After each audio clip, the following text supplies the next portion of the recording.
La Bible en un an, le 31 décembre, le second livre des Chroniques, chapitre 35, verset 1 au chapitre 36, verset 23, le livre des Psaumes, chapitre 150, verset 1 à 6, le livre des Proverbes, chapitre 31, verset 25 à 31, l'Apocalypse, chapitre 22, versets 6 à 21.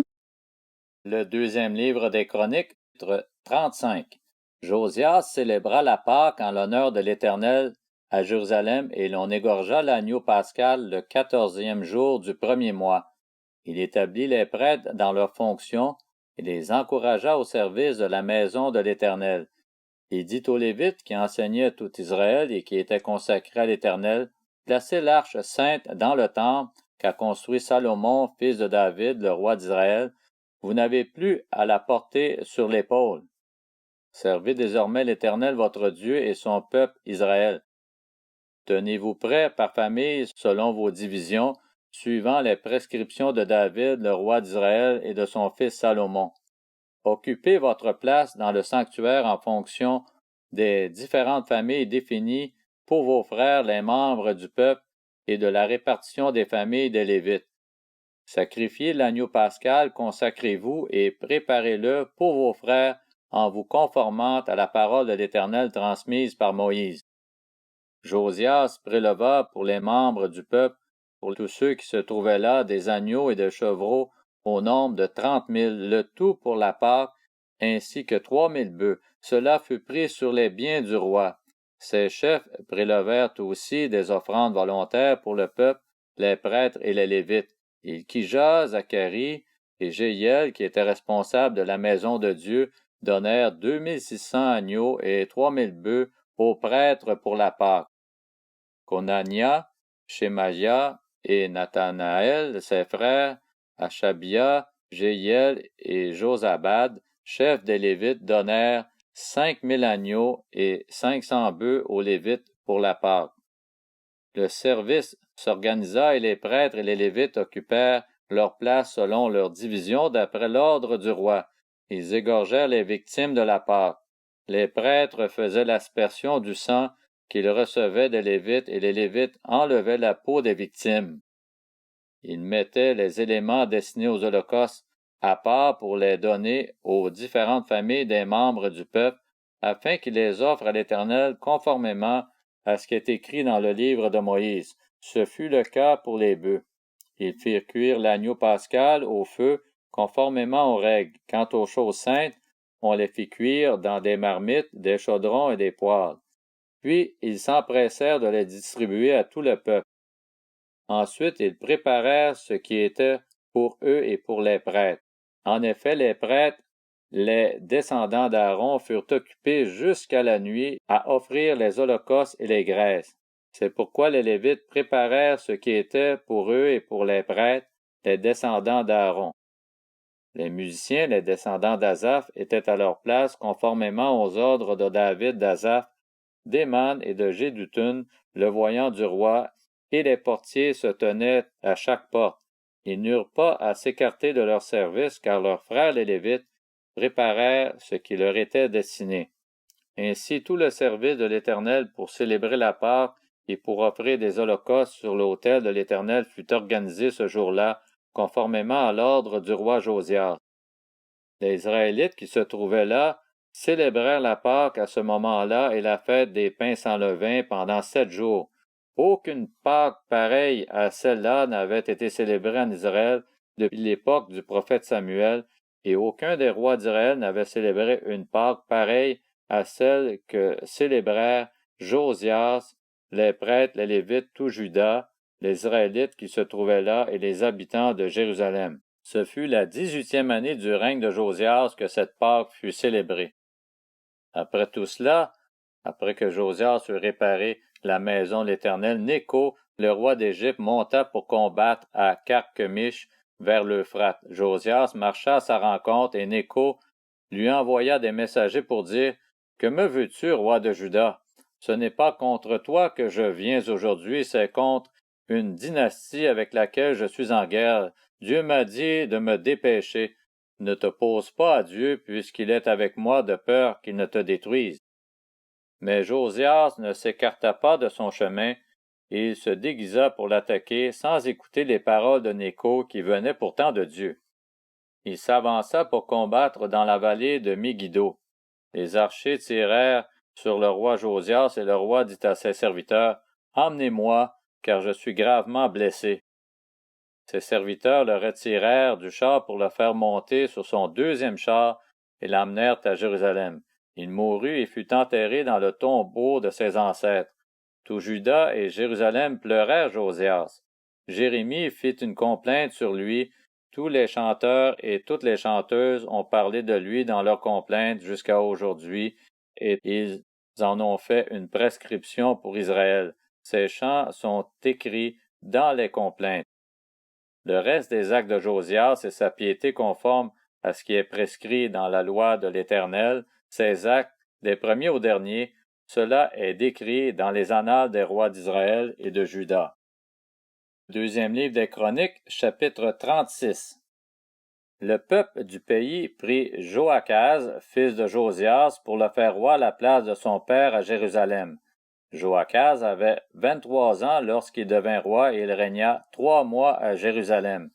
Le roi d'Égypte le destitua à Jérusalem et imposa au pays un tribut de 3000 kilos d'argent et 30 kilos d'or. Le roi d'Égypte établit Éliakim, le frère de Joachaz, roi sur Juda et sur Jérusalem, et il changea son nom en Joachim. Quant à son frère Joachaz, il le captura et l'emmena en Égypte.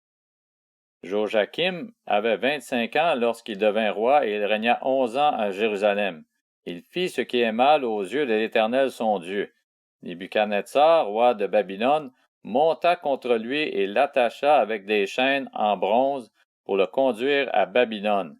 Nebuchadnezzar emporta des ustensiles de la maison de l'Éternel à Babylone et les mit dans son temple à Babylone.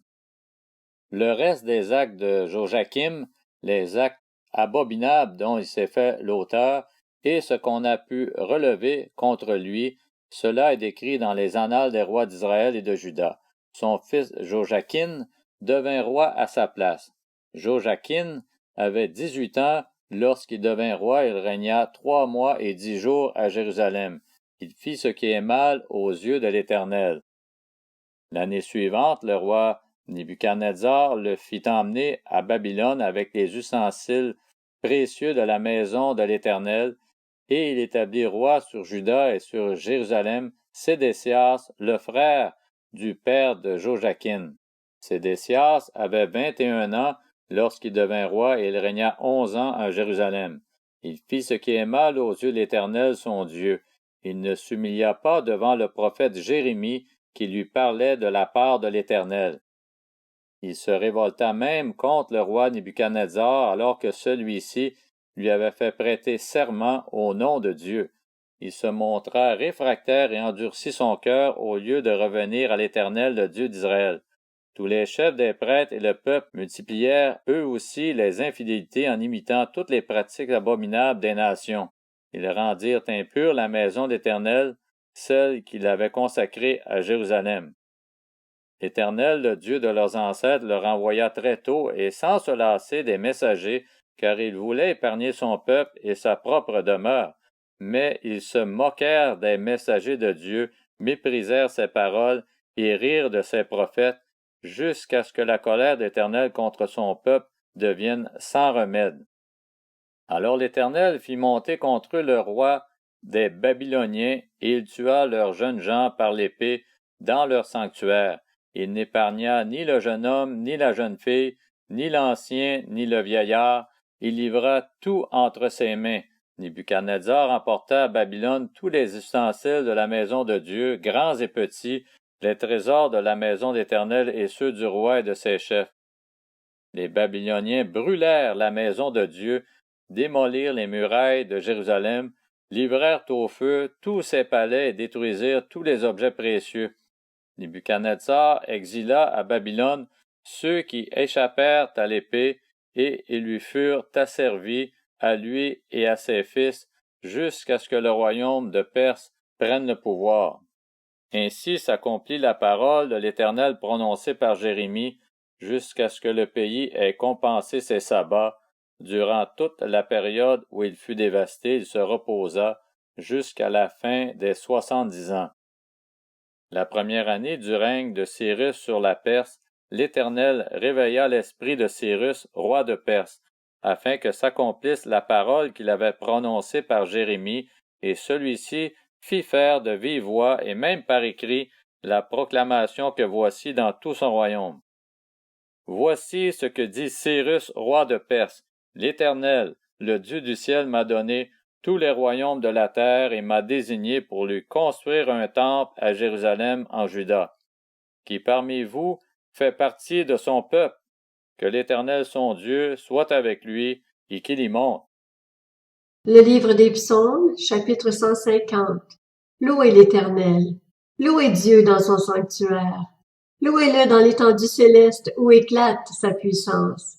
Louez-le pour son extraordinaire façon d'agir. Louez-le pour l'immensité de sa grandeur. Louez-le au son de la trompette. Louez-le avec le luth et la harpe. Louez-le avec le tambourin et avec des danses. Louez-le avec les instruments à cordes et la flûte. Louez-le avec les cymbales sonores. Louez-le avec les cymbales retentissantes. Que tout ce qui respire loue l'Éternel.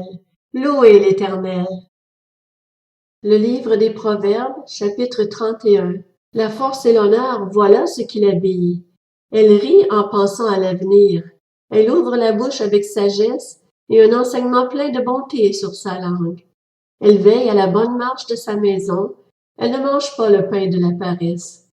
Ses fils se lèvent et la disent heureuse, son mari aussi, et ils chantent ses louanges. Bien des femmes font preuve de valeur, mais toi, tu leur es à toutes supérieure. La grâce est trompeuse et la beauté est illusoire.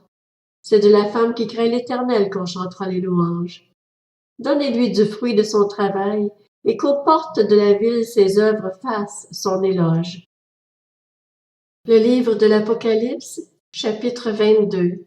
Il me dit, ces paroles sont dignes de confiance et vraies.